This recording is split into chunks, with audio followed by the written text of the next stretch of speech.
Hey guys, and welcome back to this channel. In this video I'll be showing you guys how you can create roles on Discord.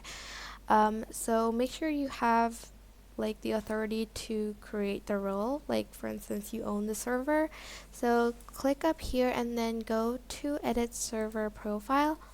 Wait, no, you actually have to go to server settings, sorry.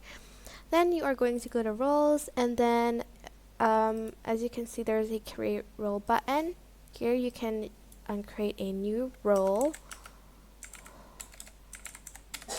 Valorant, and then I'm going to choose a color. You can choose any color you want, for instance this one, and then you can manage members here, so add members.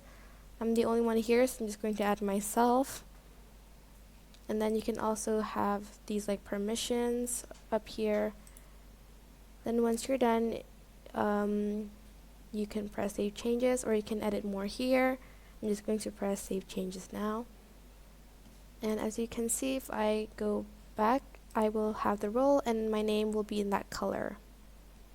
And that's basically it. I hope this tutorial was helpful. Don't forget to like, comment, share, and also subscribe to this channel if you haven't done that. If you have any questions, just leave it in the comment section down below and I will try my best to answer them all. Thank you so much for watching. Bye!